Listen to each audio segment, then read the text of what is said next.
Laurent, bon, je vais commencer. Laurent va se joindre à nous. Ouais, d'accord. Donc, pour ceux qui ne me connaissent pas, mon nom c'est Jean Bonhomé. Je travaille dans ce qu'on appelle le New Introduction, New Technology Introduction, l'introduction des nouveaux produits. Je ne sais pas si vous avez entendu parler des programmes ESP, dans les supports programmes, donc les versions bêta en fait sur les systèmes Power. Donc, on a travaillé cette année avec des clients, un client français, sur le S10-12, donc le système dont je vais vous parler, qui a été introduit cette année, qui a été disponible en juillet ou juin ou juillet. D'accord. Donc, n'hésitez pas si vous avez des questions. Ah. OK, donc, on va voir les dernières annonces hardware de cette année. Donc, on a introduit cette année les mémoires DDR5. Qu'est-ce que c'est la mémoire DDR5? Donc, nos systèmes PowerDIS supportent à la fois la mémoire DDR4, on les a créés pour supporter la DDR4 et la DDR5. Donc, on n'avait pas annoncé au départ des premiers PowerDIS la DDR5, puisque j'avais travaillé dessus et développé les nouvelles mémoires. Et donc, on a annoncé cette année la DDR5 pour être supportée sur le système PowerDIS. Toute la gamme, sauf le S10-12. On va voir le S10-12, l'entrée de gamme Power qui a été annoncée cette année, supporte des mémoires différentes. C'est de la DDR4, mais avec une caractéristique différente de la DDR4 sur les autres Power. Donc, mémoire DDR5 qui a été annoncée le 9 juillet, disponible le 19 juillet. Ce qui a été innovant dans cette mémoire DDR5, c'est qu'on va rajouter un buffer de mémoire sur la carte, vous allez voir dans un schéma dans le slide suivant, qui permet d'augmenter le débit de la mémoire pour l'accès au processeur. Autre chose, la DDR5 coûte moins cher que la DDR4, avec une technologie différente qui permet donc d'avoir des coûts de production inférieurs à la DDR4. Donc, vous voyez ici, on a ajouté un deuxième port DRAM sur la carte, puisque vous savez que les mémoires que l'on a, DDR4 et DDR5, sont des mémoires du marché qui sont modifiées par IBM pour intégrer du cache L4 sur la carte mémoire. Donc, voilà le schéma. Vous voyez ici donc une carte DDR4 avec ce qu'on appelle donc le mémoire buffer, le OMI, sur l'Open Memory Interface. Et vous avez donc un seul buffer. Dans la DDR5, on va rajouter un deuxième buffer pour pouvoir voir deux fois l'accès, vous voyez, à 256 gigas. Vous voyez ici en DDR4 et en DDR5, avec ce débit de 51 gigas qui va être sur le channel mémoire OMI, Open Memory Interface. Vous avez jusqu'à... C'est parti. C'est parti. Autre chose, donc vous avez donc jusqu'à 50% d'augmentation supplémentaire avec les mémoires DDR5 par rapport à la DDR4. Des questions là-dessus? Donc ça concerne sur le mid-range, le 1050. Bon, IBM n'est toujours pas supporté sur le 1050 et les scale-out, les S10 quelque chose, sauf le S10-12. L'intérêt de la DDR5 sur le 1080, c'est qu'on va aussi augmenter, donc, voilà Laurent, on va aussi augmenter le débit au niveau du port mémoire, ce qui permet d'avoir en plus une augmentation supplémentaire au niveau de la bande passante mémoire sur le E1080 simplement. Donc on ne peut pas sur le système mélanger la DDR4 et la DDR5. C'est jamais, il y en a qui veulent. Vous avez des questions là-dessus? Sur la DDR5? Non, ça va? Il y a des programmes chez IBM qui disent reprise de la DDR4 que le client a déjà pour remplacer par de la DDR5? Est-ce qu'il y a des programmes? Non, je ne sais pas. C'est Laurent? Non, pas pour le moment. D'accord. C'est un problème qu'on a identifié. Excusez-moi.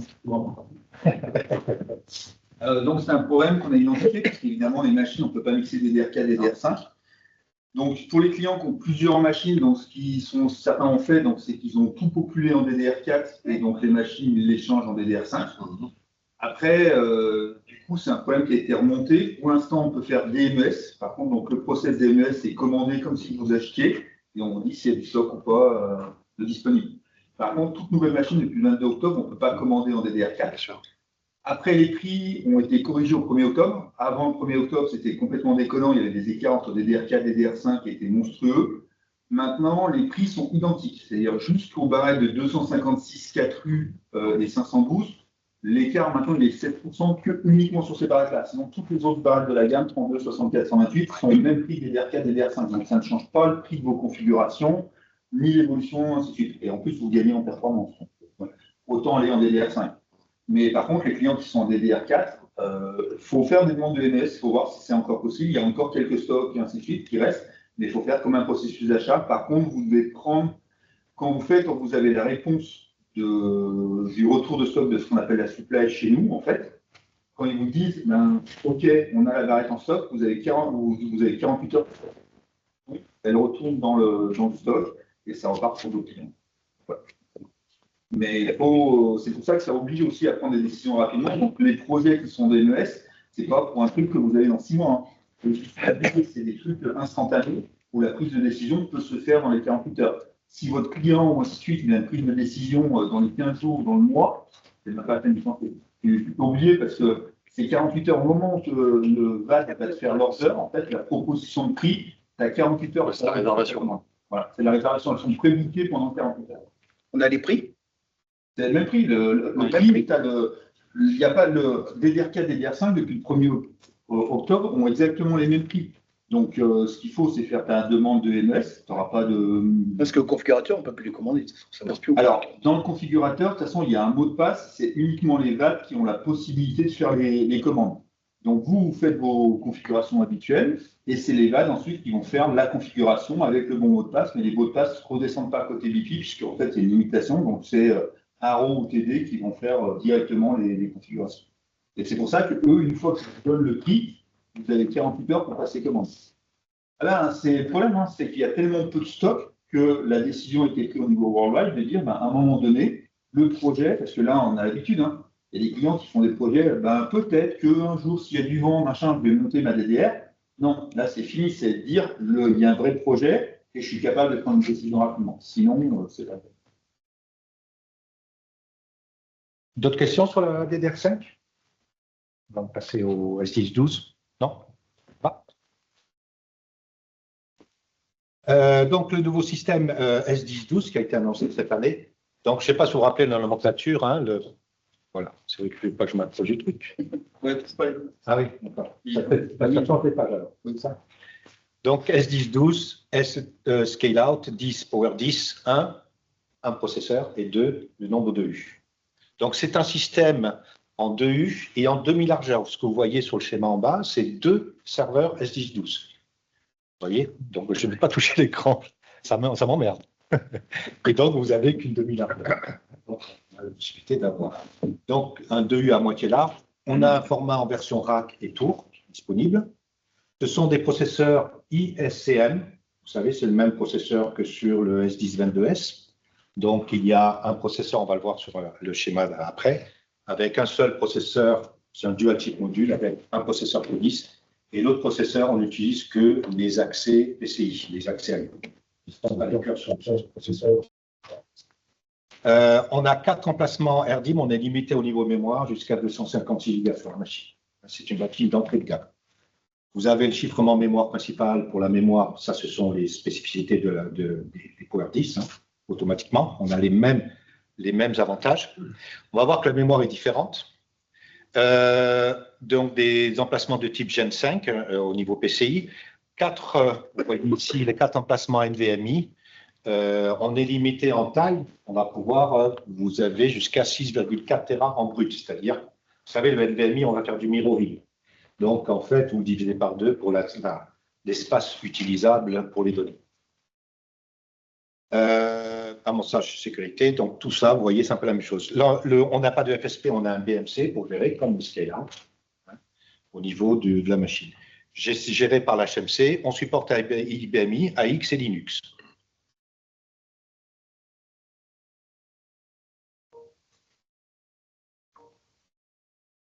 Eh bien.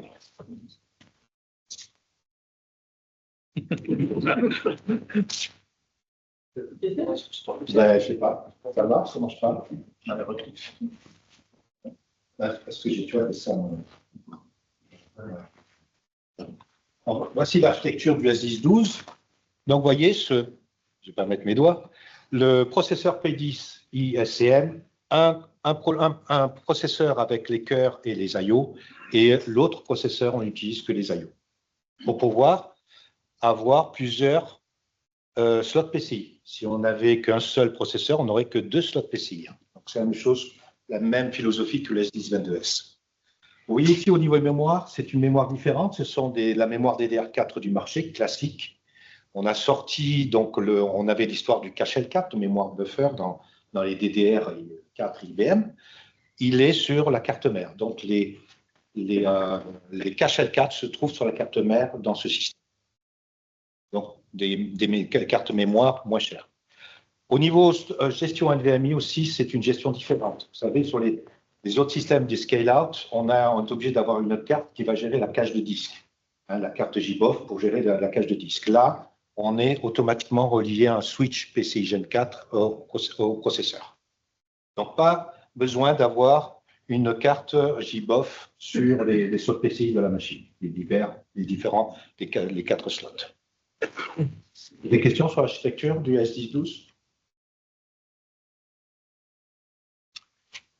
En termes de processeurs, 3 offres. En SMT8, vous avez donc la version 1 cœur, 8 cœurs et 4 cœurs. 1, 4 et 8. La version 4 et 8 cœurs, on peut avoir un client natif ou virtuel en IBMI. Et en version 1 cœur, ce sera que du natif IBMI qui sera possible sur la machine. On est en P05 sur le 1 cœur et 4 cœurs et on passe en IBM processeur groupe P10 sur le 8 cœurs. Donc ici, c'est les mêmes possibilités et les mêmes améliorations au niveau de ce qu'on appelle le WOF, le Workload Optimization Frequency, qui se passe que sur les autres systèmes. C'est la même chose. Donc amélioration, des réductions de la vitesse des cœurs, par rapport à la température, et avec un intervalle qui a été diminué à 500 microsecondes par rapport aux millisecondes. Des questions sur la configuration de processeur?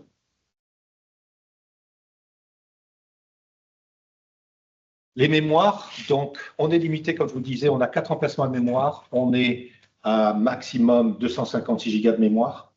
Par contre, vous voyez, donc, on a une bande passante qui est différente par rapport à ce que l'on avait parce que cette architecture qui est différente de la mémoire DDR4 avec les buffers qui sont sortis. Donc, vous voyez, la bande passante est diminuée à 102 Go en termes de bande passante. Des règles de plugin, et voici les différents dispos mémoire que vous avez feature code pour les barrettes mémoire disponibles sur ce système. En termes de stockage, voici donc la possibilité d'avoir une station d'accueil RDX, c'est possible, d'avoir un lecteur DVD externe, et puis vous avez les unités NVMe, donc vous avez les 800 Go et 1,6 Tera en disque NVMe qui sont disponibles dans la machine. On ne peut pas mettre les 3 et les 6,4 Tera de NVMe sur la machine. Et puis, donc, les lecteurs cartouches de disque RDX. En termes d'emplacement, vous voyez, donc, on a 4 slots PCI, demi-hauteur, facteur de forme PCI, demi-longueur. Et donc, voici les offres de cartes dispo que vous pouvez mettre sur le S10-12. Des questions sur le S10-12? Ils sont bridés en nombre de processeurs par partition. Est-ce qu'on est bridé en termes de processeurs par rapport à la partition? Non, pour avoir la version 8 cœurs et mettre 8 cœurs sur la partition IBM. Oui. Les 1022 qui sont bridés, 1022S et 1022S. Ouais.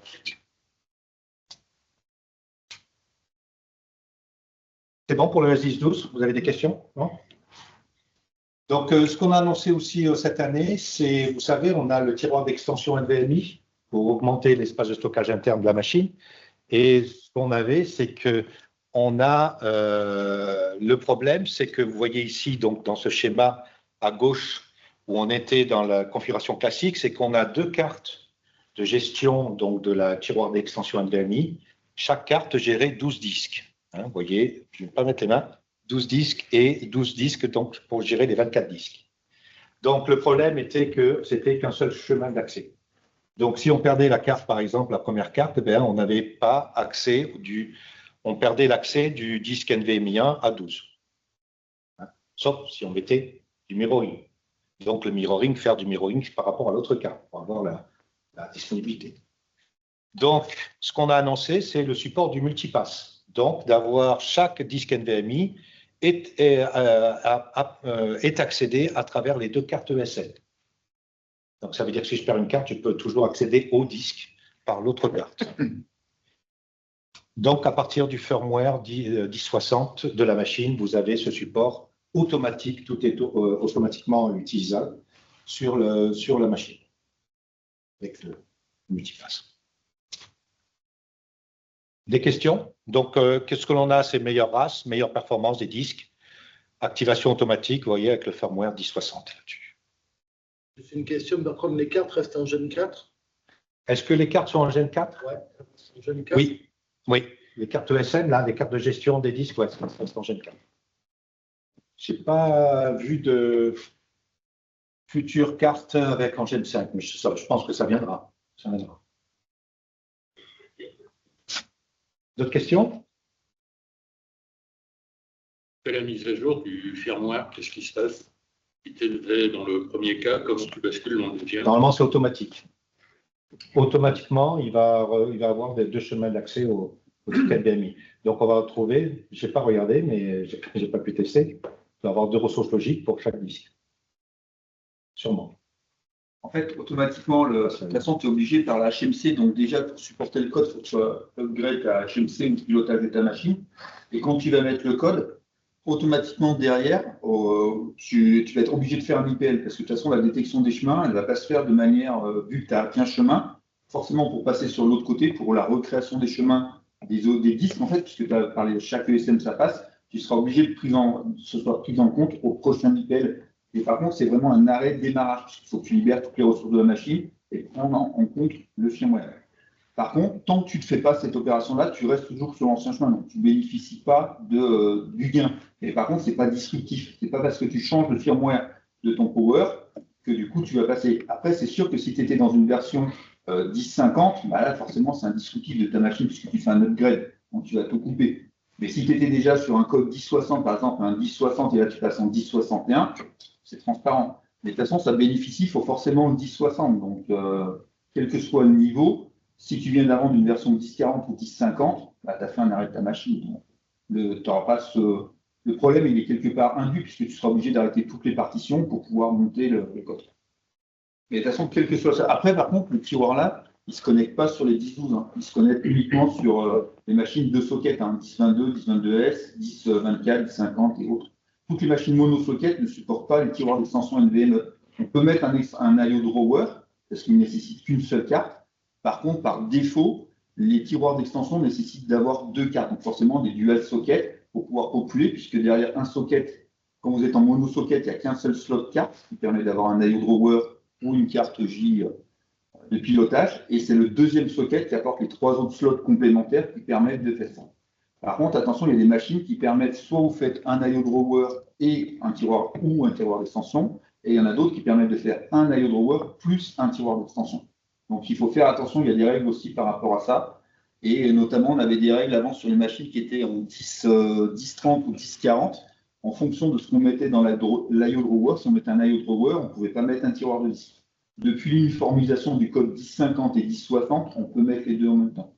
Donc, si tu avais un client qui avait par exemple un tiroir, un EMX H ou ainsi de suite, les anciennes générations, et que tu voulais rajouter un nouveau tiroir, bah, tu ne pouvais pas, puisque du coup, les codes étaient incompatibles. Maintenant, avec l'uniformisation du code 50 et 1060, c'est supporté. D'autres questions avant de passer la main à Laurent sur les dernières annonces software licensing? Non? Bon, mais merci. Je passe la main à Laurent. Merci. On va continuer sur les annonces software. Donc, en termes d'annonces, cette année, il y a eu pas mal de choses. On l'a vu tout à l'heure à venir. J'ai oublié d'enlever les animations, donc on va aller vite. Hop, pardon. Voilà.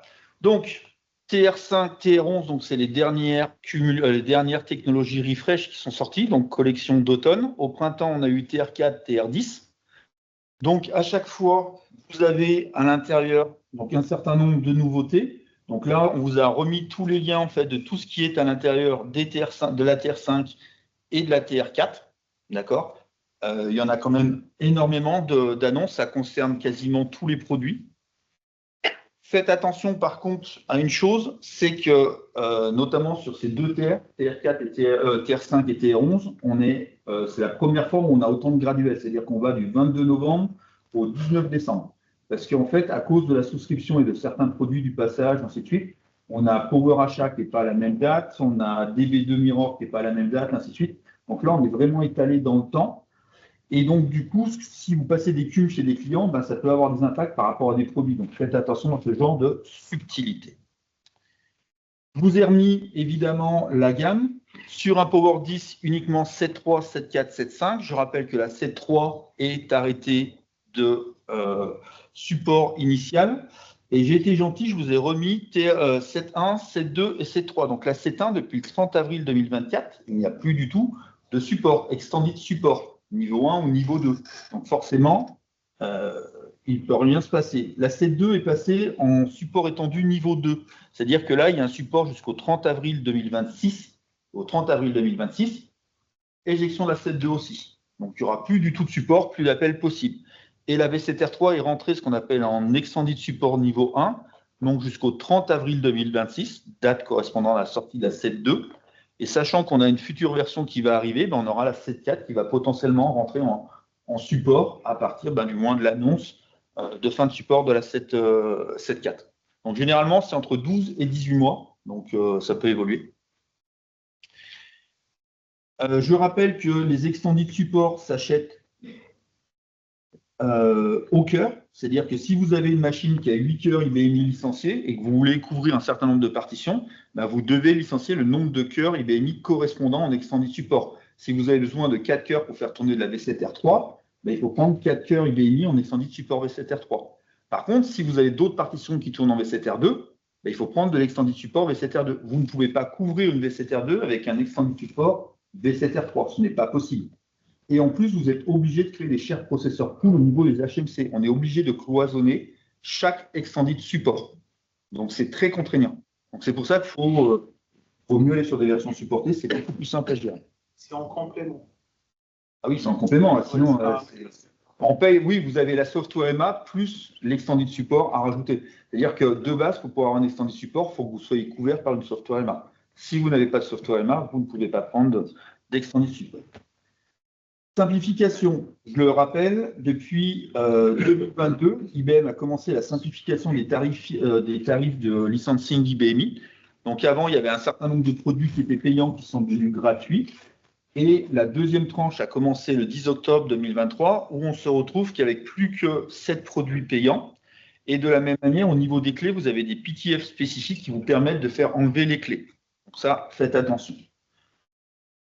Les produits supplémentaires qui sont toujours avec un coût, BRMS, WDS, Power Achat, ICC, et ainsi de suite, sachant que ces produits-là aussi, pour certains, sont passés en mode souscription. Vous les avez en OTC, donc licence perpétuelle, ou en mode souscription. Donc là-dessus, faites attention quand vous faites les trucs. Par contre, si vous êtes sur ce qu'on appelle de l'OTC, le transfert est toujours gratuit de machine à machine. Voilà. La souscription. Donc, la souscription, c'est le fait de passer tout simplement en mode, on va dire, OPEX, la partie licensing de l'IBMI. Avant, vous achetiez vos licences en mode perpétuel, et donc vous aviez une software MA qui couvrait donc la mise à jour et les upgrades. Et quand vous vouliez changer de version, ben, tout simplement, si votre software MA était active, vous aviez juste à télécharger le nouveau support et faire les migrations. Par contre, vous n'aviez pas de date de fin de validité, c'est-à-dire une fois que vous aviez arrêté de payer votre software MA, vous pouviez continuer à utiliser la machine sans problème. Par contre, vous aviez zéro support, c'est-à-dire vous ne pouvez plus faire de fixe, plus d'upgrade, et surtout, vous ne pouvez pas ouvrir d'incident. Peu problématique. Là, quand on va passer en mode souscription, ça veut dire que la software MA et la licence sont tout inclus. C'est-à-dire qu'avant, vous aviez une licence que vous achetiez et à côté, vous achetiez une software MA. Maintenant, la licence et le droit d'usage plus la software MA sont directement inclus dans un seul produit. Donc, ça veut dire que vous avez une date de validité. Donc, si vous achetez une Software-MA pour 3 ans, vous allez avoir une clé qui va avoir une validité de 3 ans. Donc, au bout de 3 ans, vous allez recevoir des petits messages de la machine qui va vous dire « Eh oh, je périme dans 15 jours, je périme dans 7 jours ». Donc, si vous n'anticipez pas le renouvellement, ben, finito pepito, les prods, elles vont s'arrêter. Mais elles vont vraiment s'arrêter, puisque c'est un droit d'usage. Donc, du coup, il faut anticiper. Donc, c'est pour ça que configurer correctement vos remontées de messages, parce qu'il y en a qui vont avoir vraiment de mauvaises surprises. Laurent, ça n'a pas changé cette histoire de 15 jours? Alors, le problème du 15 jours, pour l'instant, il est toujours en 15 jours. Il était censé monter à 60, mais pour l'instant, on n'a toujours pas de nouvelles des US. Donc, on est toujours à 15 jours. Et c'est ce qu'on a demandé aux US d'agrandir le délai, c'est-à-dire de 2 mois avant de recevoir une information, 1 mois, ainsi de suite. Pour l'instant, c'est que 15 jours. Donc, je n'ai pas de nouvelles informations. Je vous ai résumé parce que les cas de la souscription sont quand même assez compliqués. Donc, la date fatidique, c'était le 7 mai. Donc, tous ceux qui ont acheté des serveurs avant le 7 mai sont restés en mode OTC. Donc, tous ceux qui ont des serveurs P9 ou P10 achetés avant le 7 mai sont toujours dans le mode de licence qu'on appelle perpétuel. Tous ceux qui ont acheté après le 7 mai sont passés en mode souscription. Par contre, il y a 2-3 petites subtilités, sinon ce ne serait pas drôle. Je ne serais pas payé à rien faire. Grosso modo, si j'ai des serveurs qui existent actuellement en OTC et que je paye ma Software MA, j'ai la capacité de continuer à acheter des licences perpétuelles dessus. Par contre, sur un même serveur, je ne peux pas mixer de l'OTC et la souscription. C'est soit je le transforme en OTC, soit il reste, du moins en souscription, soit il reste en OTC. Et quand vous achetez un nouveau serveur, c'est le seul moment où vous pouvez transférer vos cœurs de OTC à souscription. C'est-à-dire que si vous aviez dit, par exemple, j'ai un serveur Tartignol qui avait 10 cœurs en P9, demain, je m'achète un P10 qui passe forcément en souscription, et je dis, ben, je ne transfère que 4 cœurs. Donc, je vais convertir 4 cœurs en mode souscription et mes users. Par contre, les 6 cœurs qui restent dessus, eux, ils sont restés en OTC. Le jour où je veux les transférer sur le serveur, marron chocolat, je ne peux pas. Ils restent en OTC. C'est-à-dire qu'il n'y a qu'au moment, pour l'instant, de la configuration qu'on appelle en MU6, que vous pouvez les transférer, les convertir. Après, ce n'est plus du tout possible. Ou faire un autre serveur que vous allez convertir. Donc ça, c'est un vrai point d'attention là-dessus. Après, donc, il va y avoir tout ce qu'on appelle migration des LPP. La particularité, vous pouvez très bien acheter une machine en souscription et avoir des LPP, donc des logiciels sous licence, des RMS, des S8, en OTC, et les migrer gratuitement sur votre machine. Donc, ça veut dire que vous allez avoir des cœurs et des users en souscription et des LPP en OTC, donc en licence perpétuelle. Et ça, c'est complètement possible. Par contre, on a certains produits qui sont en train d'évoluer. Donc là, du coup, déjà, on avait, autant pour moi, je fais trop vite, toute la partie développement, donc RDI, WDS, ainsi de suite, Merlin, qui était déjà éligible à la souscription, et en suivant, si vous passez par Passeport Avantage, e-config, ainsi de suite, puisqu'il y a des produits qui sont en Passeport Avantage et d'autres qui sont en e-config. Ça, c'était déjà bon. Maintenant, on a certains produits qui existent toujours en OTC et en mode souscription. Et là, il faut faire extrêmement attention au coût, parce qu'en fonction des groupes processeurs et du nombre de users, vous n'avez pas du tout les mêmes choses. Alors, on ne va pas y passer 12 000 ans parce que c'est assez compliqué et assez long, mais vous aurez de toute façon les présentations et toutes les informations. Typiquement, il y a pas mal de produits avant qui étaient ce qu'on appelle sérialisés. Quand vous achetez un produit, vous l'achetez pour un serial number, et ce qui fait que vous ayez une partition ou 150, vous payez le même prix. Maintenant, il y a des produits qui sont en fait passés au cœur. C'est-à-dire que, par exemple, j'achète une machine avec 10 cœurs IBMI. Ben, typiquement, par exemple, notre ami BRMS, en licence perpétuelle, j'achetais pour un serial number, donc potentiellement sur un P10 de base, je l'achetais 2200 € et j'achetais l'Advance Future pour 792 et le Network pour 991. Maintenant, mon produit, je vais l'acheter 524 €, mais par cœur. Donc, si j'ai 10 cœurs IBMI licenciés, là, j'ai 10 fois 524 € par an, parce que c'est par cœur et par an. Je vais prendre cher tout à l'heure, je sens. Donc, faites attention à ça. De la même manière, BRMS, donc c'est un point particulier, on va y revenir, passe en mode souscription au 1er janvier, vous ne pourrez avoir que du BR2. Vous ne pourrez plus acheter du BR1, d'accord? Mais ça, on va y revenir. Donc après, on a évidemment ICC. ICC, pourquoi faire simple quand on peut faire compliqué? Là, c'est par partition, par an, ainsi de suite. Là, du coup, avant, on était sérialisé et il y avait du base, de l'advance, ainsi de suite, en fonction du nombre d'années. Et bien là, du coup, on a une seule offre, mais par contre, c'est par année. Donc, 1331 par partition. Ce n'est pas par cœur. Donc, si vous avez des clients qui ont 70 partitions, vous laissez imaginer le coût de la solution de sauvegarde qui devient un peu exponentiel. D'accord? Parce que ça, c'est beaucoup utilisé pour des clients qui font de la sauvegarde avec du NAS externalisé, ainsi de suite. Donc, voilà. Là, ça devient vite, très vite prohibitif. Et puis, il suffit qu'un peu devant, il y ait un BRMS qui pilote. Imaginez, BRMS qui passe au cœur, plus ICC qui passe à la partition. Je vous laisse présenter la note tout seul, je ne suis pas là. Ensuite, Power Achat. Donc, Power Achat a été annoncé donc, le 22 octobre donc, en mode souscription, avec un an de retard. Mais on est passé, donc avant, vous l'aviez donc, soit en small, soit en medium, donc sur les machines qu'on appelle scale out. 7.4, 7.5. Attention, vous n'avez plus de l'Enterprise maintenant. Il n'y a plus de version standard, ainsi de suite, c'est que l'Enterprise. Donc, quand vous allez aller en mode souscription, c'est forcément de la mode Enterprise. Et du coup, soit vous l'avez donc par cœur et par an. Et de la même manière, le coût est quand même assez important. De la même manière, DB2 Mirror. Bon, après DB2 Mirror, il n'y en a pas beaucoup qui tournent. Donc voilà, vous avez les prix au cœur. Voilà, donc on est à peu près. Donc sur une machine, donc, ce qu'on appelle les small, donc c'est jusqu'au 1022S. Après, sur les 1022, 1024, on est sur du medium. Donc on est quasiment. C'est des prix publics. Hein. Moi, je travaille qu'en prix public, je ne sais pas faire autre chose. Donc voilà, mais vous avez les prix des solutions.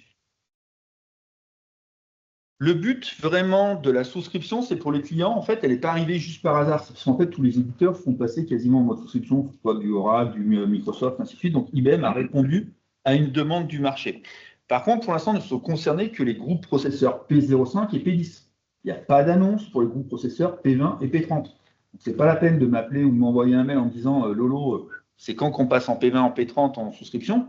Vous pouvez acheter un P20, un P30 en souscription.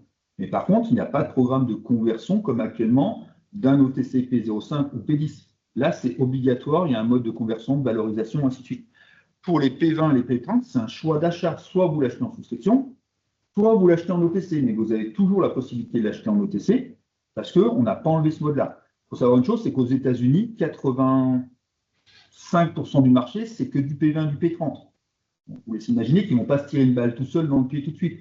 Alors que nous, à l'inverse, notre marché à nous, c'est 85% de P05 et P10. On n'a que 15% de P20 ou P30. Donc l'impact, quelque part, au niveau worldwide, il est assez faible de la souscription. Mais pour l'instant, il n'y a aucune d'annonce, il n'y a aucune intention que les P20 et P30 passent en mode souscription. BR2. Alors là, BR2, grand moment de solitude. Donc, BR2, c'est le nouveau nom, c'est le nom de souscription du produit souscription de BRMS. Donc, BRMS, produit de backup, est très bien, hein, évidemment. La particularité, c'est que BRMS était pour l'instant vendu en mode serial, c'est-à-dire j'achetais une machine avec un numéro de série et que je sauvegarde une ou 150 partitions, je payais le même prix et j'installais mon produit sur le truc. Et j'avais trois options particulières, deux options. Advanced Future and Network Future, pour la mise en réseau si vous aviez plusieurs partitions, ainsi de suite. Sauf que dans le mode souscription, vous n'avez plus le choix de prendre les options, tout est inclus, c'est-à-dire tout est packagé, la base plus les options, tout est inclus pour un seul prix. Donc, à partir du 1er octobre l'année prochaine, 1er ou 30, je ne sais plus, j'ai un trou, à partir du 1er octobre de l'année prochaine, donc déjà à partir du 1er janvier 2025, vous ne pourrez plus acheter BR1. Tous les achats se feront forcément en mode souscription et vous serez obligé d'acheter BRMS au nombre de cœurs IBMI licenciés. J'ai une machine 24 cœurs, j'ai 8 cœurs licenciés IBMI. Potentiellement, je dois prendre 8 cœurs BRMS. La seule cas où vous n'êtes pas obligé, c'est si vous créez un share processor pool, comme si vous faites de l'Oracle ou ainsi de suite, et vous allez réduire le nombre de partitions qui utilisent BRMS à l'intérieur de ce share processor pool. Et dans ce cas-là, on peut contrôler que vous avez limité l'utilisation. Et donc, par conséquence, vous n'êtes pas obligé de licencier tous vos cœurs IBM. C'est le seul cas d'usage possible. Par contre, ça veut dire qu'il faut avoir une HMC, créer un share processor pool, identifier toutes les partitions qu'utilise BRMS, les mettre dans ce pool-là, et ainsi de suite. Donc voilà. Sachant que BR2 n'est disponible que pour les 7.4 et 7.5. Donc si vous avez des clients qui sont en V7R3, de la même manière, ben, eux, à partir du 1er octobre 2025, il n'y aura plus de support, on va dire, normal de BRMS. Vous allez passer ce qu'on appelle en no defect. No defect, ça veut dire que si l'incident est connu, on vous répond, on vous aide. Si ce n'est pas connu, ben, c'est pour votre pomme. D'accord ? Donc, c'est pour ça qu'en fait, à partir du 1er octobre, tous les clients qui veulent avoir un support, qui veulent bénéficier de toutes les nouveautés de BRMS, BR2. Donc, vous passez en mode souscription. Par contre, rien ne vous empêche d'avoir sur la même machine du BR1 et du BR2. Je peux très bien dire, je suis hébergeur, j'ai des machines en hébergement, j'ai des clients qui, eux, ne veulent pas évoluer, qui veulent rester sur un support standard. Je peux avoir des partitions en BR1, mais par contre, je les mets dans un shared processor pool. Et mes autres qui sont en BR2, ben, je les mets dans un autre shared processor pool. Je peux faire cohabiter les deux. La migration, elle est transparente. Alors, quand je dis transparente, pour ceux qui font la technique BRMS, il y en a qui vont me mettre une balle. Allez-y, tout de suite, on peut gagner du temps. En fait, BR1, c'est la bibliothèque. En fait, on va désinstaller BR1, puis on va installer BR2. Pourquoi ? Parce que normalement, toutes les données sont dans la user BRM. Mais on peut avoir des petits malins qui sont allés modifier les commandes par défaut de BRMS. Il y en a qui savent de quoi je parle. Donc, généralement, c'est là où ça vous pète au museau. Donc, il vaut mieux vérifier avant que l'utilisateur n'a pas fait des commandes, on va dire, personnalisées ou adaptées de BRMS. Parce que quand vous désinstallez la BR1 et que vous passez BR2, automatiquement, vous reprenez le produit de base. Et donc, vous devez refaire toutes vos modifications qui sont dessus. Parce que c'est vraiment deux bibliothèques différentes, ainsi de suite. Par contre, toutes vos données sont dans la user BRM. Normalement. Je dis bien normalement. Je reviens sur l'option network en BR2. Elle est incluse de base, c'est tout dedans. Mais si on ne fait pas de elle est dedans, par défaut. C'est tout inclus, all inclusive. Voilà. Vous ne buvez pas d'alcool, mais c'est all inclusive. Vous aurez tous les jus de fruits, mais voilà. C'est comme ça. Je ne peux pas faire autrement. Sinon, écrivez à Linda H, si vous avez une solution, je suis preneur. Non, en fait, c'est vraiment le mode souscription, en fait, que ce soit WDS, BRMS, PowerAchat, ainsi de suite. Il y a une simplification aussi de l'offre. C'est-à-dire qu'avant, c'était un peu le catalogue de la redoute. Hein. Grosso modo, vous achetez WDS, est-ce que je prenais l'ILE compiler, le tel truc, pour tant d'utilisateurs, ainsi de suite. Ça devenait vite assez compliqué, plus après les migrations, puisqu'après, on avait le problème. J'avais un client qui avait acheté un pack de 10, qui avait racheté un pack de 15, qui avait migré un pack de 20 d'une autre machine. C'était le foutoir. Là, maintenant, c'est uniformisé, que ce soit WDS, PowerAchat, ainsi de suite. PowerAchat, c'est PowerAchat Enterprise. Il n'y a pas de solution entre du standard ou machin. C'est forcément de l'Enterprise. BRMS, tout est inclus dans WDS de la même manière. Tous les softs sont inclus dans. Vous n'avez plus le choix des différents compilateurs.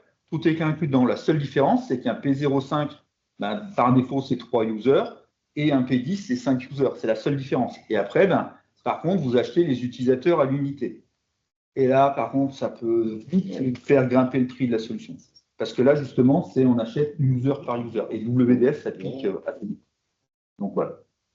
Donc, ça, c'était BRMS. Est-ce que c'est clair pour tout le monde ? Juste le prix par rapport au gros processeur, il n'y a pas de... Non. Ah ben non, c'est le principe de la souscription. Maintenant, P05, P10, tout le monde paye le même prix. Donc avant, BRMS, il y avait un petit prix pour les P05 et un prix un peu plus haut pour les P10, P20, tous les prix augmentaient, ils ont été proportionnels au groupe processeur. Maintenant, tout ce qui est en souscription, c'est le même prix. 524 € par cœur par an. Voilà. Laurent, récemment, j'ai réussi à faire 3 users sur WDS. Groupe logiciel P10. Ouais, je pense que c'est une erreur du config. J'espère que ce n'est pas encore une. Je pense que c'est une erreur, puisque la limitation, c'est 5 minimum. Oui, justement, c'est l'information que j'avais. Mais à ma surprise, en fait, je fais 3 et il me laisse passer sans aucun problème. Et initialement, en OTC, c'était 3. Oui, mais parce que c'était 1 sur le groupe processeur P05 et 3 sur le processeur P10. Mais en groupe, ça a changé avec la souscription. C'est 3 minimum en P05 et 5 en P10. Après, de toute façon, les deux users qui vont toucher. Voilà. Le tarif au niveau des corps, si je suis en PEP2, c'est le tarif des licences dans le PEP, c'est le tarif sur le châssis. Ah non, c'est le nombre de cœurs IBMI. Ah ben non, sinon c'est pas drôle. Quand même. Hein? Ce sera au niveau PEP. Vous avez dans votre base, vous avez 20 cœurs IBMI. vous avez 20 cœurs à licencier, sauf si vous faites un cher processeur pool où vous arrivez à identifier les partitions. Et si vous êtes en PEP, le but, c'est que vous basculiez souvent d'une machine, vous avez des pics et ainsi de suite. Ouais. Mais vous achetez une base avec un certain nombre de cœurs IBMI. Donc, dans votre base, vous avez pris, je ne sais pas, moi, vous avez 20 AX, 30 cœurs IBMI, ainsi de suite. Et vous avez X machines. Ben, vous avez dans votre base 30 IBMI, 30 cœurs BR2. Voilà. Pour pas payer les 30 cœurs. Non, non, la base. Votre PEP, c'est une base. Vous avez une base dans votre PEP. Votre pool, il s'appuie sur X machines. Vous pouvez avoir des 10-22, 10-24 dans le même pool. Et vous avez différents cœurs à l'intérieur. C'est la somme de tous les cœurs IBMI de votre pool. Donc, dans votre base, vous avez acheté par exemple 20 ou 30 cœurs IBMI, c'est là 30 cœurs BR2. Vous n'allez pas en payer plus. C'est que vous utilisez la base standard du cœur IBMI licencié. Est-ce qu'il y a d'autres questions sur BR2 ou pas? Non. Donc, là-dessus, vous avez la réponse dans le PEP 2. Migrate Wayaki. Donc, voilà, là, c'est pas possible. Si. What time? Alors, ça, c'est la dernière offre qui a été annoncée le 22 octobre. Donc, c'est quoi le principe? Donc, elle répond à un besoin, c'est-à-dire pour tous les clients qui n'auraient pas la possibilité d'envoyer une cartouche d'une machine A vers une machine B pour pouvoir faire une restauration et une migration, on va s'appuyer sur un produit DB2 Mirror, du moins l'option 2 de DB Mirror, pour dire tout simplement, à partir d'une machine source, je vais créer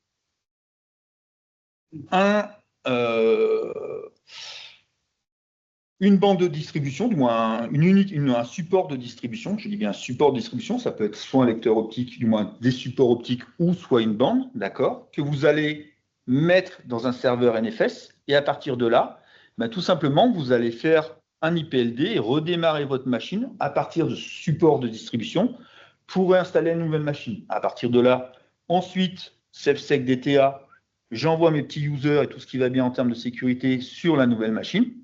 Et à partir de là, une fois qu'elle va être redémarrée, évidemment, je fais le tuning, adresse IP, nom et machin, sinon ça va faire un petit bordel. Et là, je vais pouvoir synchroniser, c'est-à-dire que la seule possibilité, c'est de faire une full synchro, c'est-à-dire je vais récupérer mes données, je ne bouge plus, je récupère mes données et je les migre. Par contre, il n'y a pas la possibilité de dire je fais X refresh, ainsi de suite. Le but, c'est vraiment de faire une migration one-shot et de quitter l'environnement. Alors, on est en train de monter une plateforme chez nous pour tester ça.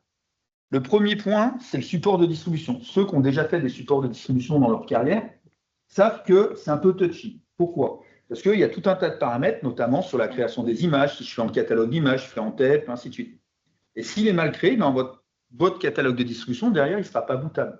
Parce que le but d'un catalogue de distribution, c'est d'embarquer le microcode, les LPP et tout ce qui est PTY fait. D'accord? Votre machine, c'est une image pure. Donc, ça emmène le nom, l'adresse IP et tout ce qu'il y a dedans. Ça n'emmène pas les bibliothèques, mais ça emmène toute la couche microcode, OS, LPP. Ça s'arrête là. Et tout ce qui est PTY fait. Donc, si votre machine elle est propre, il n'y a pas de souci. Par contre, s'il y a du yaourt derrière, vous emmenez du yaourt. Donc, vous redémarrez avec du yaourt. D'accord? Donc, ça, il faut faire très attention. Après, il y a pas mal de contraintes sur tous les groupes PTF qui sont derrière. 7.5, 7.4, on vous a mis tout le détail. Donc, le 5 décembre, on fait un événement à Bois-Colombes où on va présenter le matin toutes les offres, les annonces du second semestre, ainsi de suite. Et on fera un topo spécifique, justement, sur toutes les étapes qui concernent cette partie-là, Migrate Reactive, les cas d'usage. Donc, les cas, c'est typiquement un client qui veut aller sur du Power BS. J'ai ma machine on-prem chez moi. Demain, je vais aller dans le cloud d'IBM. Je rappelle, dans le cloud IBM, il n'y a pas de solution de sauvegarde à part du Falcon Store, donc de la VTL. Mais en l'occurrence, il n'y a pas de méga physique. Vous ne pouvez pas prendre votre bande, l'envoyer à Francfort ou à Madrid et leur dire, les gars, vous me restaurez mes données, ce n'est pas possible. Donc, cette solution-là a été créée pour ce mode-là, se dire, je pars d'une machine et je la migre. Ça peut être aussi un client qui a 2 sites distants, qui n'a pas la possibilité de faire une solution de TEP ou parce qu'il n'a pas de lecteur de bande sur le 2e site. Il peut utiliser ce mécanisme-là. Et donc, ça veut dire que tout simplement, derrière, il va pouvoir envoyer, il va créer une machine. Donc, quand il va restaurer la machine, elle aura forcément le même nom, donc il va changer le nom, l'adresse IP, et à partir de là, il va falloir qu'il fasse un certain nombre de paramètres pour resynchroniser. Et quand la machine cible est synchronisée, je coupe et je bascule en production de ce côté.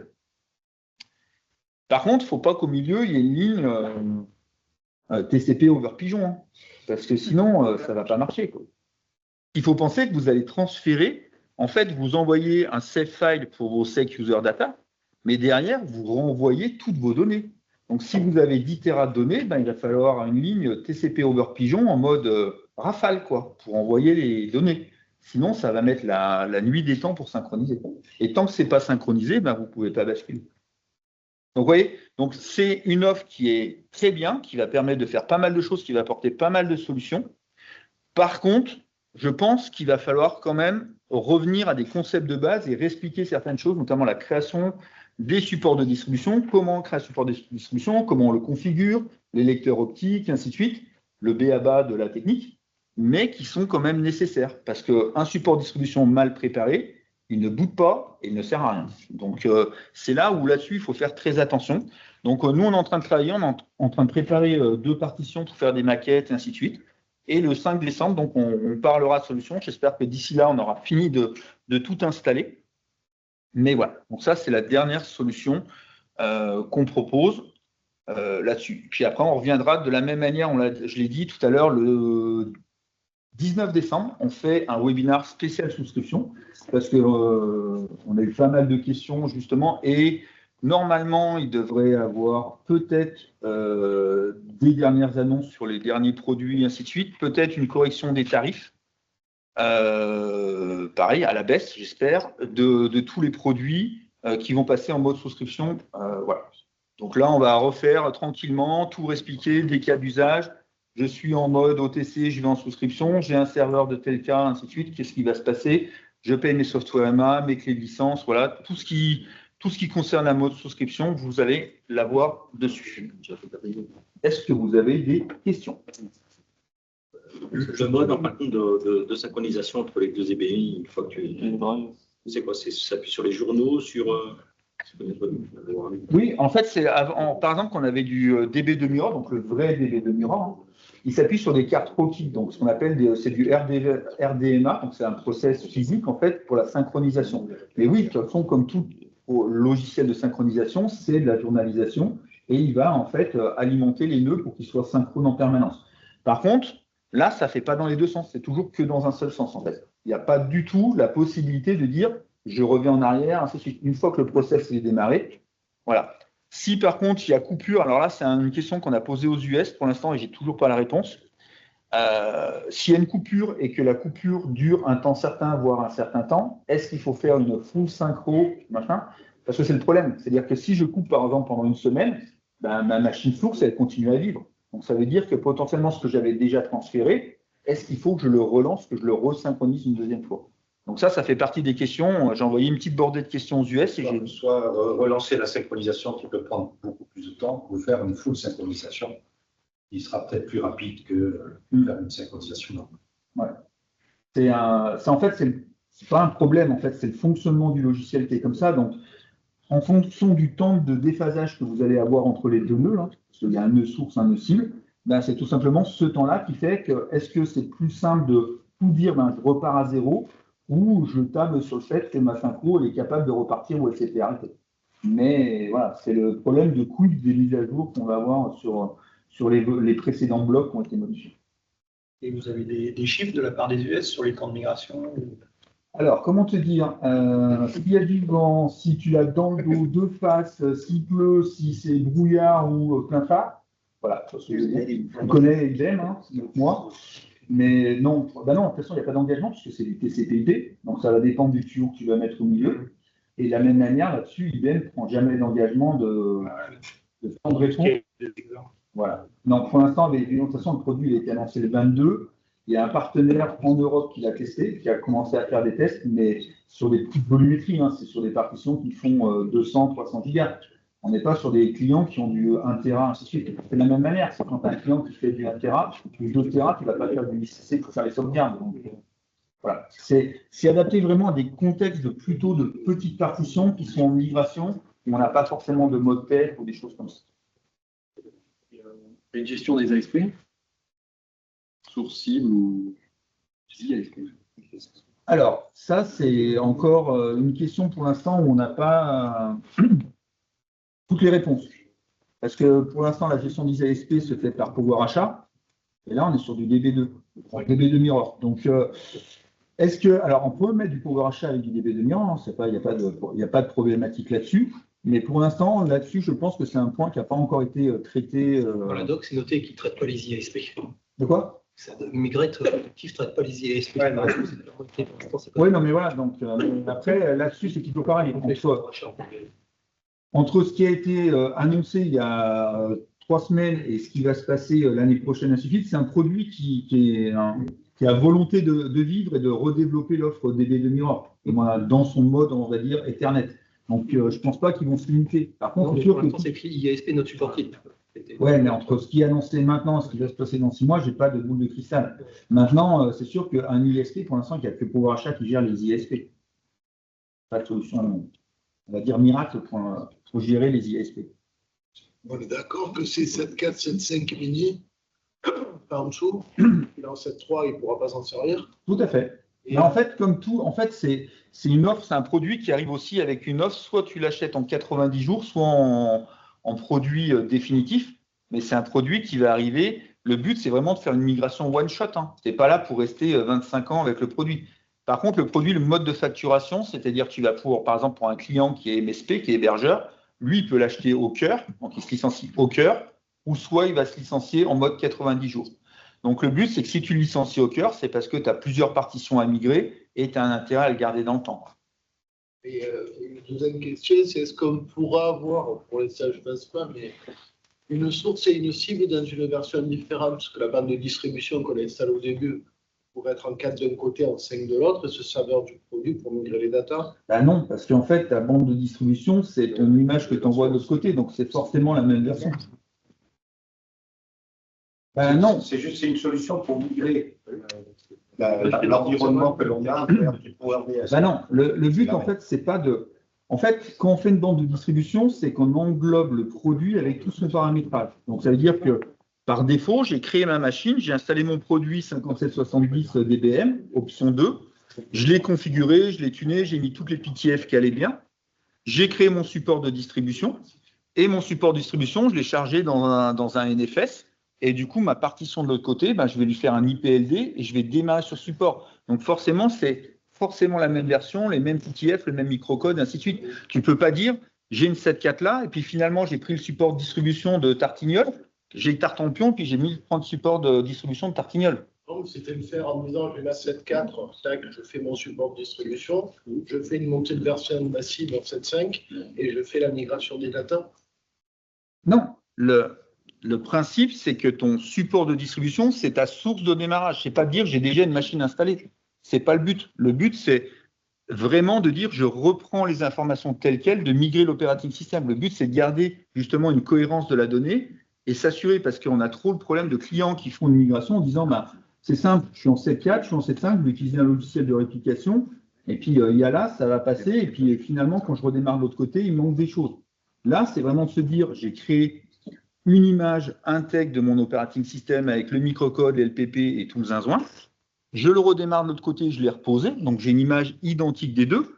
Je prends toute ma partie SafeSec DTA, mes users, tout ce qui va bien. Je les balance de l'autre côté. Et à partir du moment où j'ai restauré mes users, je me retrouve avec 2 images intègres du même système. Et là, ensuite, à partir de l'option DB Mirror, je vais lancer la synchronisation de toute la partie data. Donc, tout ce qui va être derrière. D'accord? Le but, c'est vraiment de synchroniser dans ce mode-là. Ce n'est pas de dire, m'en servir, j'ai une 7.4 pour migrer vers une 7.5, ainsi de suite. Dans ce cas-là, tu fais une back level ou tu fais 50 000 autres types de processus, mais tu ne vas pas utiliser le produit là pour ça. Est-ce qu'il y a d'autres questions? Tu as une idée du tarif sur 90 jours? Non. Parce que j'ai eu des chiffres, mais ils ne me plaisent pas. Donc, pour l'instant, je ne dis rien. Comme d'habitude. Donc, non, en fait, j'ai demandé aux US parce que nous, dans le fédéral catalogue, donc notre catalogue, quand on regarde les prix, en fait, ils sont assez déconnants. Donc, je pense qu'il y a une erreur parce que 90 jours coûte plus cher que la base. Donc, voilà. Donc, c'est pour ça que je n'ai rien affiché. Et pour le, normalement, 5 décembre, on devrait avoir tous les éléments. Parce que là, ça a été présenté, annoncé le 22 octobre. On a eu une présentation, le Wall Street, Le 24, je crois. Ouais. Oui, ça faisait 2 jours après, ouais, c'est ça. Et en fait, ça a été assez succinct. Ils ont présenté trois chartes et ainsi de suite, mais il n'y avait pas spécialement de détails plus avancés sur les trucs. Donc voilà. Et dans la doc, on prend la doc de Pranash, machin là. Il y a pas mal de points où je lui ai demandé justement, parce que par rapport à la création des supports de distribution, il y a 2-3 petits trucs qui me titillent. Et il en convient que pour l'instant, ils sont allés vite, donc c'est tombé en marche, mais donc voilà, pour l'instant, et ça doit être disponible le 12 décembre, officiellement. Ça laisse encore un peu. Donc voilà, pour l'instant, on est encore sur des bêta-testeurs, ainsi de suite. Donc voilà. Est-ce que vous avez d'autres questions? Non, on va prendre le temps. Voilà. Il ne faut pas faire mieux. Est-ce que vous avez des questions sur la souscription, sur autre chose? Est-ce que tout est clair? C'est tout bon? Bon. Eh ben, merci à tous. Merci. Bon appétit. Et puis, rendez-vous dans le cœur de verre pour déjeuner. Merci.